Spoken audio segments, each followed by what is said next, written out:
Hey everyone, it's Jason. Another Marvel United unboxing, The Tales of Asgard. So of course we're going to have good old Thor Odin sing.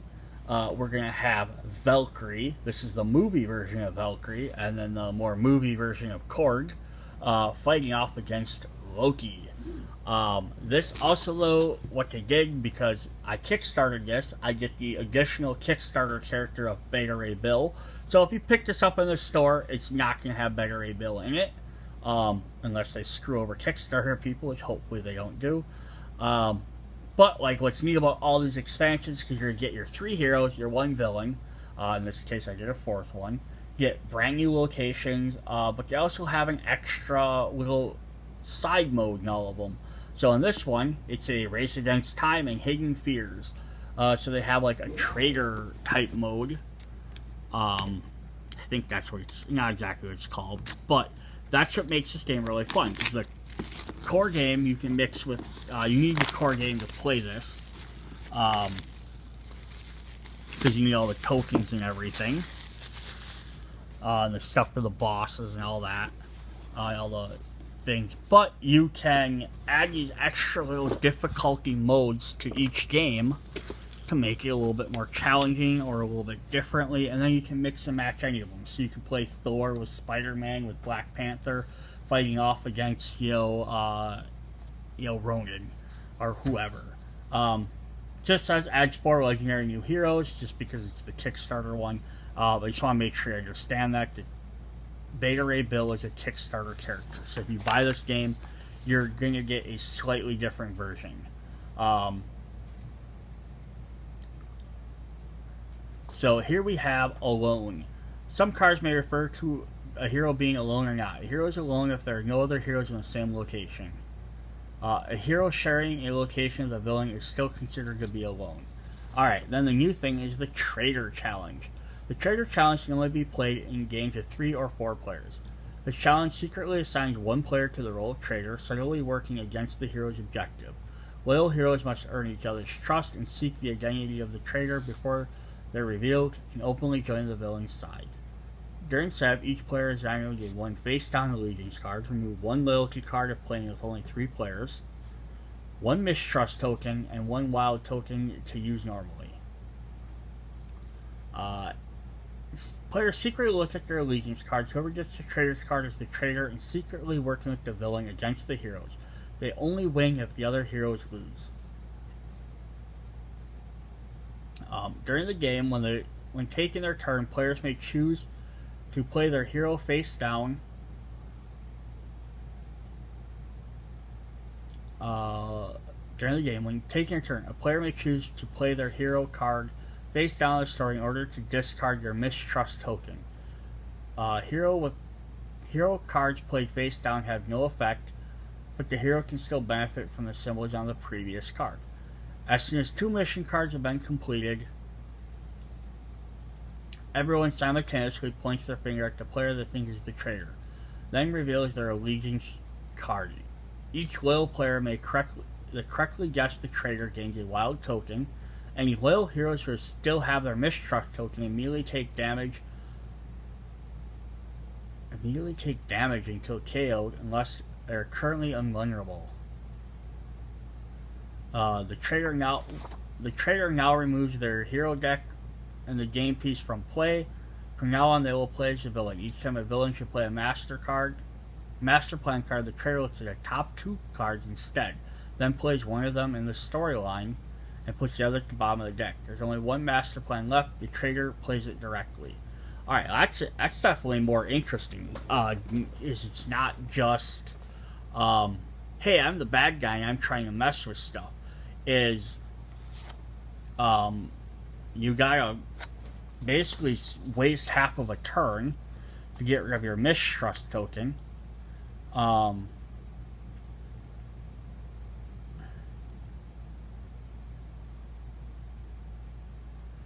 As soon as 2 missions have been completed, everyone simultaneously points their finger at the player who thinks is the traitor, then reveals their allegiance card.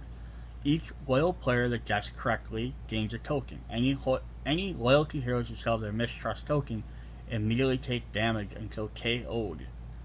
So that kind of sucks, because that means if you don't waste a turn getting rid of your mistrust token, you're gonna get rid of you're gonna take damage and get KO'd. So the Traitor has to also kind of decide, alright, so I waste a turn getting rid of this mistrust token. It's not gonna hurt me later, because who cares? Once I'm revealed, I'm out of the game anyhow, I'm playing the villain. But it can also kind of hurt the other players as well, because they could here's a little mistrust tokens, because yeah, you could say like, oh, I'm gonna play this, and that way you guys have to trust me, but then they're giving the next player less cards because they're like, hey, you don't get to use my next bunch of cards. It's an interesting mechanic. What would have been really cool though is if they would have made a Loki character that was a playable hero, just because that would have added a little bit more fun and suspicion to the game. Like, granted, him being in the game doesn't necessarily mean that he's the bad guy or the traitor, but it would have been a little bit more fun. Alright, so we have some locations. We have Heimdall's Observatory. You may move any number of heroes from any number of locations to this location. Odin's Vault. Can we name all the stuff in here? We have Surtur's Mask, Casket of Ancient Winters. I'm guessing it's supposed to be the Eye of Agamotto. And we have the Cosmic Cube, and we have one other glowing object over there. End of the turn. If you have 1 or 2 cards in your hand, you may draw a card. The Bifrost Bridge. You may move all heroes from this location to another location. Asgardian Palace. You may add up to 2 civilians and or thugs to any location. Throne Room. I'm just trying to see if there's anything odd in the pictures there. Oh, he's got his ravens there. Caw. Yeah, it's these guys, little ravens on this arms of the chair. You may move any other hero to a location adjacent to them. And Valhalla. You may discard any number of cards from your hand to the bottom of your deck and draw back that many. Discarding a hand, all hand is not KO. Neat. So there's always some that are kind of like similar to the older ones, but then there's always a new one. Alright, now we got Loki. What's Loki gonna do to us? Not super strong, only 7 for every player if there's 4. Only 6 if there's only 2 people. Special rule, when a hero is KO'd, Loki doesn't activate his BAM. Instead, draw another master plan at face down in the storyline. BAM, deal 1 damage to each hero at Loki's location. Overflow, if 1 or more civilian thug tokens can't be added to the location, Loki gains 1 additional health. May go above starting value. Oh, that's kind of neat. So now it's super difficult. Well, let's take a look at him. Just scepter, he's holding his cape. I really like his hair's peeking out below his helmet. You can kind of see that cocky grin on his face. Like, I'm Loki. I'm gonna turn into a snake. Alright. Ugh.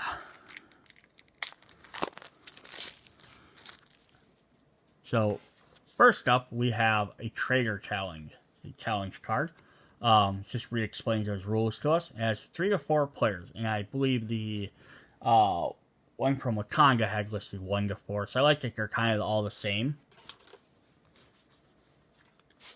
And then we got our 3 loyalty cards and our 1 Traitor card. And on the back, they're all just allegiance cards. We have our Kickstarter Beta Ray Bill. We have good old Korg. Brunhild, or Valkyrie. Thor. And then we'll look at Loki's deck. There's Loki. Alright, so Loki has an illusion. Loki can't take any damage as long as he's in this location. Master Trickster. If Loki takes any damage while at this location, each hero in this location also takes 1 damage. And then he's got a Frost Giant to fight with him. Deal 1 damage to each hero at this location. Alright, what are his... Oh, he has Masters of Illusion. Move clockwise to the next location with an illusion threat. So he'll move right there. But what if there isn't one? And he probably just moves to the next location. Moves 1, moves 2. So I think they're all kind of like very similar. That they have a couple, they have a big one. Sorcery. Each hero alone in their location takes 1 damage. If no hero is alone, draw another master plan and add it face down in the storyline. Alright, so it's the second thing he references, adding stuff face down. So I'm wondering what that does. Spread Discord. Each hero not alone in their location takes 1 damage. If all other heroes are alone, draw another master plan card and add it face down in the storyline.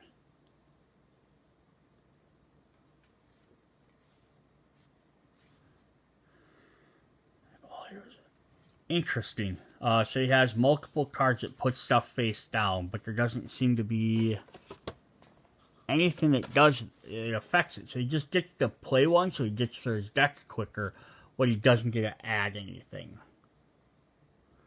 So that's definitely a different little thing. Alright, let's look at some of our guys. We got, up first, we have good old Thor. I like how the helmets kind of hide the eyes a bit. Got his nice regal pose. Got his Mjolnir. I'm kind of surprised they didn't at least have like a little scribble line on the hammer, like not the full text or anything. So has lightning bolt coming down between his buttons or whatever you're gonna call those. All right, what's Thor do for us? He's red. He's got a little hammer symbol, movement and attack. So he's flying with his hammer, of course.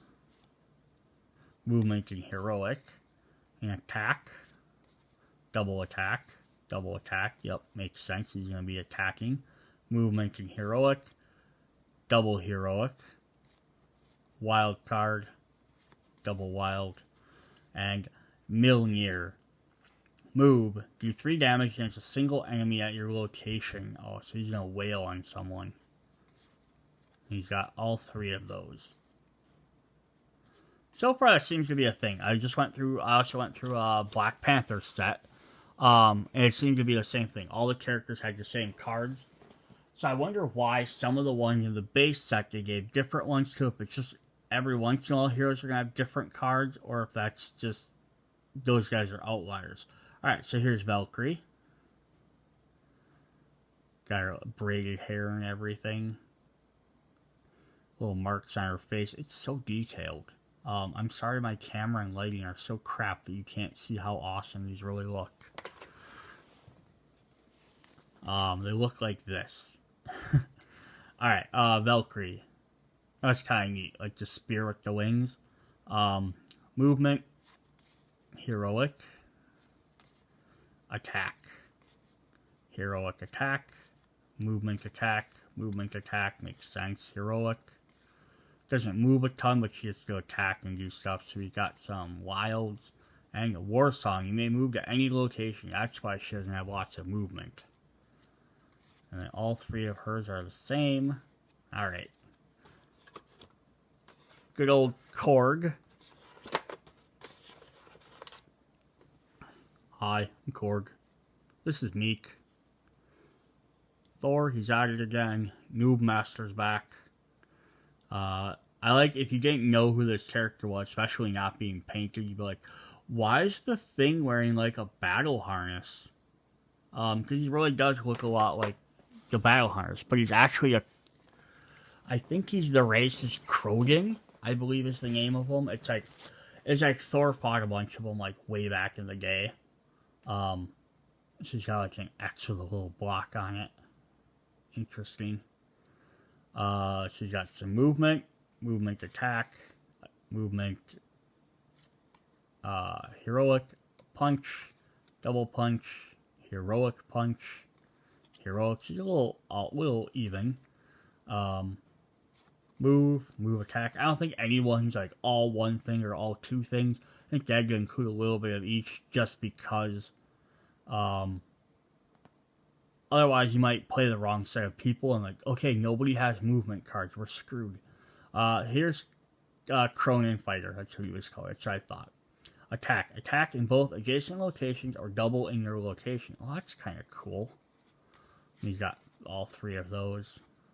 Yeah, so far everyone's had the same ones, with the exception of Black Panther. They're all the same effect, just each card had the symbols in different spots. And then finally we have the Kickstarter exclusive Beta Ray Bill with his magical hammer Stormbreaker, which you might recognize the name from the Avengers movies. But in this one it's actually Beta Ray Bill. So he had gotten the hammer, picked one of them characters, like at some point something happened, he picked up Thor's hammer. He's a Corbinite is his race, and he gained the powers of Thor. And then when Thor took his hammers back, Odin's like, you know what, this guy's worthy. He created his own hammer, Stormbreaker, and he let him go out. And it's actually funny because you think like Thor has a one of a kind hammer. He doesn't. Like Mjolnir itself is one of a kind, but Odin has created a bunch of different hammers for other different Thors, because Thunderstrike has his own hammer, Storm has her own hammer, and then Throg has his own hammer. So it's at least 3 other separate hammers, for sure. Alright, so Beta Ray Bill. Movement attack, flying with his hammer. Movement heroic, just an attack. Double attack, double attack. Movement heroic, heroic, wild, Stormbreaker. Hit 2, then draw a card. He can move. So that is his 3. Alright. Alright, so that was our...